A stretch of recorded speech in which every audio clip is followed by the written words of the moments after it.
हम आपके 7th semester का फाइनल ईयर का एमसीटी सब्जेक्ट देख रहे थे। एमसीटी का फुल फॉर्म होता है मैनेजमेंट कॉन्सेप्ट एंड टेक्निक्स, ठीक है।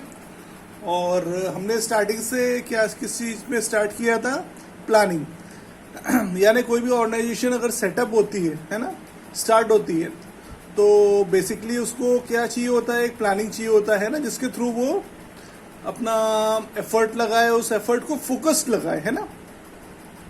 और स्टार्टिंग से लेके लास्ट तक मैंने क्या बोला था, आपका एक ही मोटो रहेगा, है ना, एक ही लक्ष्य रहेगा कि इन्वेस्टमेंट आपका मिनिमम हो और प्रॉफिट आपका मैक्सिमम होना चाहिए, ठीक है। इसके बीच में हमने क्या क्या देखा, नेचर ऑफ प्लानिंग देखा, कैरेक्टरिस्टिक ऑफ प्लानिंग देखा, है ना। और पिछली क्लास में हम क्या डिस्कस कर रहे थे, लिमिटेशन ऑफ प्लानिंग, ठीक है। और लिमिटेशन ऑफ प्लानिंग में पिछली क्लास में आपका फर्स्ट पॉइंट हो गया था लैक ऑफ एक्यूरेट इन्फॉर्मेशन, ठीक है। आज अपन सेकंड पॉइंट इसका स्टार्ट करते हैं। क्या दिया हुआ है, problems of change. The problem of change is often complex in long range planning. अच्छा, चेंज भी जो है वो आपकी प्लानिंग में बहुत ज़्यादा अफेक्ट कर सकता है। जैसे सबसे बड़ा एग्जांपल आपका आज ही के डेट में है, जैसे कि कोरोना आ गया, है ना। तो एकदम से कोई भी पहले से तैयार नहीं था कि भाई 4-4 महीने इंडस्ट्री बंद रहेंगी, है ना, उस पर कितना ज़्यादा अफेक्ट पड़ेगा। तो हमारी प्लानिंग में सब में एकदम से हमको चेंज करना पड़ेगा, है ना। और खासतौर पर अब हमें ये भी नहीं पता है कि भैया कब तक चीज़ें ठीक होगी, नॉर्मल होगी, है ना। तो ये हमारा एक परफेक्ट एग्जाम्पल हो गया प्रॉब्लम ऑफ चेंज का, है ना। आगे देखते हैं। Present condition tend two way heavily in planning and over shadowing future needs. यानी भैया आज की जो कंडीशन है वो प्लानिंग पे बहुत ज़्यादा फोकस करती है, लेकिन भविष्य में हमको क्या चीज़ की आवश्यकता पड़ेगी। कई दफ़े क्या होता है, उसको हम ओवरशेडो का मतलब होता है भैया उसको हम दरकिनार कर देते हैं, है ना, ध्यान नहीं देते उस पर। आगे देखते हैं। May sometimes result in error of judgement. अच्छा, अगर आप सिर्फ आज पे ध्यान दे रहे हैं, खासतौर पे किसी ऑर्गेनाइजेशन में की प्लानिंग में, और अगर आप भविष्य पर ध्यान नहीं दे रहे हैं कि भैया आगे ये हो सकता है, तो आपको बहुत ज़्यादा नुकसान कई दफ़े उठाना पड़ सकता है ना।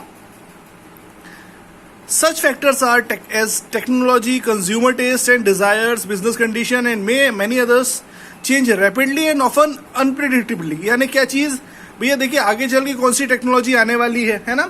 अगर आपके ऑर्गेनाइजेशन में आप उस चीज़ को इम्प्लीमेंट नहीं कर रहे हैं, उसको आप देख नहीं रहे कि भैया आगे ये टेक्नोलॉजी आएगी, है ना, उससे आपका काम बहुत बेटर हो सकता है, बहुत तेज़ी से हो सकता है ना, तो आपको आगे चल के नुकसान उठाना पड़ेगा। टेक्नोलॉजी के साथ आपको अपनी प्लानिंग हमेशा चेंज करती रहनी पड़ती है ना। जैसे कि पहले लोग 2G यूज़ करते थे, फिर धीरे धीरे 4G आया, अब 5G आने वाला है ना। तो जो आदमी 2G पे ही अटका हुआ है भाई, वो उतना डाटा कैसे भेज पाएगा, है ना। ऑब्वियसली उसका बिजनेस अफेक्ट होगा, ठीक है। आगे देखते हैं। In such conditions planning activities taken in one period may not be relevant for another period because the condition in the two periods may be quite different। अच्छा, इसीलिए भैया जो प्लानिंग आप एक समय में लेते हो वो दूसरे समय में आपके लिए जरूरी, मतलब दूसरे समय में आपके लिए इम्प्लीमेंट करना संभव नहीं होगा, है ना। जैसे जो प्लानिंग आपने बनाई है कोरोना के पहले, वही प्लानिंग अगर आप वैसी की वैसी आप कोरोना के टाइम पे इम्प्लीमेंट करेंगे तो आपको भारी नुकसान होगा। क्यों? आपकी वर्कर्स कम हो गए हैं, आपके लोग कम हो गए हैं, डिमांड कम हो गई है ना, तो आपको कम बनाना है, और है ना, तो कई तरह की चीज़ें होंगी भाई। जैसे जैसे चेंज होता जाए हालात है, उसके हिसाब से आपको अपनी प्लानिंग को चेंज करते रहना पड़ेगा। Third, failure of people. There are many reasons why people fail in planning. अच्छा, कई बार क्या होता है, लोग भी जो होते हैं प्लानिंग में फेल हो जाते हैं, है ना। भैया आपने प्लानिंग करी, लेकिन प्लानिंग आपकी चलेगी तब ना जब आपका जो बंदा उसको क्रियान्वित कर रहा है उसको लागू कर पाए, है ना। अगर लागू ही नहीं कर पाएगा कोई इंसान जो आपको उसमें आपने जिसको लगाया है, तो ऑब्वियसली आपकी प्लानिंग फेल हो जाएगी, ठीक है। आगे देखते हैं। Both at the formulation level as well as implementation level. यानी क्या, लोग जो होते हैं प्लानिंग को बनाते समय भी फेल हो जाते हैं कई दफे, और उसको इम्प्लीमेंट करते समय यानी क्रियान्वित करते समय भी फेल हो जाते हैं, है ना। Some of the major failures are lack of commitment to planning. सबसे पहली चीज, ये बहुत मेन चीज होती है किसी भी ऑर्गेनाइजेशन में। आगे चल के आप कभी भी जॉब करोगे तो उसमें सबसे मेन चीज ये रखी जाती है भैया कमिटमेंट आपका कितना है किसी ऑर्गेनाइजेशन के संबंध में, है ना। आप जिस कंपनी में काम कर रहे हो उसके प्रति आपका कमिटमेंट कितना है ना। दूसरा क्या है, failure to develop sound strategies. यानी साउंड स्ट्रेटेजीज का मतलब क्या, ऐसी अपन जो है पॉलिसी बनाए जो भैया अच्छे से हम इम्प्लीमेंट कर पाए, है ना। उसका अभाव होना, है ना। आगे lack of clear and meaningful objectives, यानी कि क्या, लक्ष्य ढंग से निर्धारण न होना। Tendency to overlook planning premises, यानी कि क्या भैया हमारे पास क्या प्लानिंग के लिए क्या क्या चीज़ें हमने पिछले टाइम पे प्रेमिसेस हमने डिस्कस किया है पिछली क्लासों में, है ना। प्रेमिसेस भी हमारा जो है बहुत इंपॉर्टेंट होता है, उस पर अगर आप ध्यान नहीं दोगे तो आपको ओवरलुक का मतलब होता है ध्यान ना देना, है ना, तो आप दिक्कत में पड़ सकते हो। Failure to identify the scope of the plan, यानी भाई हमारे प्लान का स्कोप कितना है वो पता करना भी हमको जरूरी होता है। Failure to see planning as a rational approach, excessive reliance on the past experience, यानी कई दफे क्या होता है भैया कि हम पास्ट के जो अनुभव है, पहले के जो अनुभव है, उस पर हम बहुत ज्यादा ही ध्यान देने लगते हैं, है ना। और क्या होता है भैया, हालातें हर दिन बदलती जाती है, जैसे कोरोना का टाइम आ गया तो हालातें पहले से बदलती जाती है, ठीक है। तो पहले का जो अनुभव है वो आज के टाइम पे आपका काम नहीं आएगा, ठीक है। आज आपको नई चीजें, नई स्ट्रेटेजी डिजाइन करनी पड़ेगी, है ना, नए तरीके सोचने पड़ेंगे। Failure to use the principle of limiting factor, अच्छा प्रिंसिपल ऑफ लिमिटिंग फैक्टर का भी इस्तेमाल ना कर पाना, यानी कि भैया हमारी लिमिट कितनी है ना, कहां तक हम इस्तेमाल कर सकते हैं, ठीक है, उसका अभाव होना। Lack of top management support, यानी कि कई दफे क्या होता है कि भैया टॉप मैनेजमेंट, यानी किसी भी ऑर्गेनाइजेशन के जो टॉप लेवल पे लोग हैं उनका सपोर्ट ना मिल पाना। Lack of delegation of authority, lack of adequate control technique and resistance to change, यानी कि क्या, कंट्रोल न होना भी कई दफे फेलर का कारण बनता है, या रेजिस्टेंस टू चेंज यानी बदलाव को तैयार ना होना कि भैया हम तो पुराने ढर्रे पे काम कर रहे हैं, हम तो ऐसे ही काम करेंगे। अगर ऐसा रहेगा तो फिर भैया फिर आपकी कंपनी को नुकसान होना तय है ना। तो जैसे जैसे हालात बदलती जाती है वैसे वैसे आपको चेंज होना भी जरूरी होता है। These factors are responsible for other inadequate planning और wrong planning in the organisation concern. अच्छा, इसके कारण क्या होता है भैया, प्लानिंग ठीक तरीके से नहीं हो पाती हमारे ऑर्गेनाइजेशन की, या गलत प्लानिंग हो जाती है ऑर्गेनाइजेशन की। दोनों ही हालातों में क्या होता है भैया, हमको नुकसान उठाना पड़ता है। नेक्स्ट पॉइंट इसमें क्या है, इंटरनल इनफ्लेक्सिबिलिटीज, है ना, यानी फ्लेक्सिबल ना होना, है ना। The first internal inflexibility is in the form of human psychology, as most of the people have regard for the present rather than for future. यानी क्या, हमारी इंसान की साइकोलॉजी क्या होती है कि भैया हम सिर्फ आज का देखते हैं, अधिकतर लोगों का, वो भविष्य का तैयारी नहीं करते, ठीक है। तो अगर आप भविष्य का नहीं सोच रहे हैं तो आगे चल के आपको नुकसान होना करीब करीब तय होता है, ठीक है। तो आज का तो देखिए भविष्य का भी आपको ध्यान देना किसी भी ऑर्गेनाइजेशन में बहुत जरूरी होता है।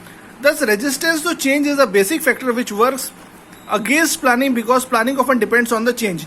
अच्छा, इसीलिए जो लोग पुराने ढर्रे पर काम करते हैं, बदलाव के लिए तैयार नहीं होते हैं, वो अक्सर हमारी ऑर्गेनाइजेशन के लिए क्या होते हैं, घातक होते हैं। The second type of internal inflexibility emerges because of organisational policies and procedures. यानी क्या, कई दफे हमारी संस्था की जो पॉलिसी और प्रोसीजर होता है, मैंने दोनों को आपको अलग से तरीके से डिस्कस किया है, उसके कारण भी कई बार हो सकता है कि इंटरनल इनफ्लेक्सिबिलिटी हो। Once these are established they are difficult to change. यानी कि एक बार अगर कोई भी प्लानिंग वगैरह पहले से सेटअप हो गई तो उसको चेंज कर पाना बहुत जल्दी थोड़ा सा मुश्किल होता है। Such problems are more common in bureaucratic organisation where rules and procedures are matters of prime concern. अच्छा, कई दफे क्या होता है किसी बड़ी बड़ी इंडस्ट्री में भैया रूल और प्रोसीजर पहले से बन गए तो उसको एकदम से चेंज कर पाना काफी मुश्किल होता है ना।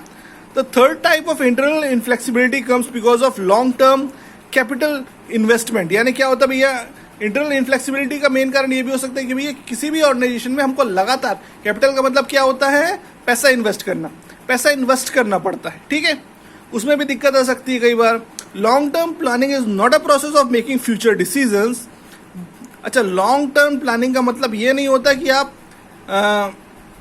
भविष्य के डिसीजन बहुत सारे लें, but a means of reflecting the future in today's decision. यानी क्या, लॉन्ग टर्म प्लानिंग का मतलब ये नहीं होता कि आप भैया भविष्य के निर्णय ले रहे हो, बल्कि भविष्य को देखते हुए आप आज का निर्णय ले रहे हो, है ना। यानी आज आप जो कर रहे हो वो भविष्य को देखते हुए कर रहे हो, है ना। किसी भी ऑर्गेनाइजेशन में बहुत मेन चीज होती है।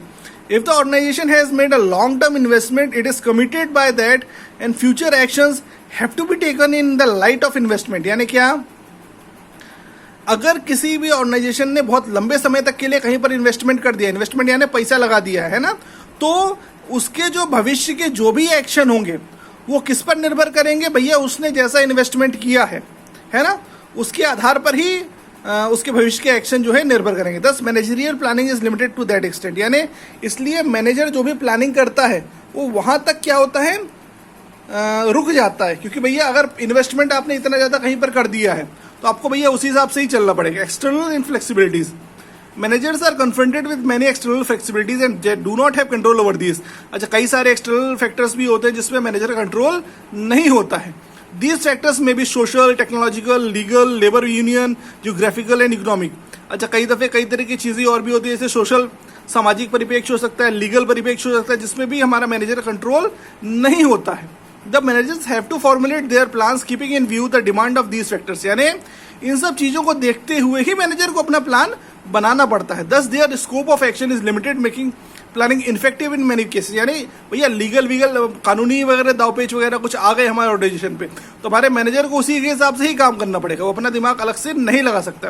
अच्छा, ये सब चीजें क्या होती है भैया, किसी भी मैनेजर के प्लानिंग कहाँ तक वो प्लानिंग ले सकता है, उसका स्कोप कितना है, उसको सीमित कर देती है। ठीक है, आज के लिए इतना ही। मैं इसका फोटो खींच के आपको ग्रुप में अलग से सेंड कर दूंगा। ठीक है, थैंक यू।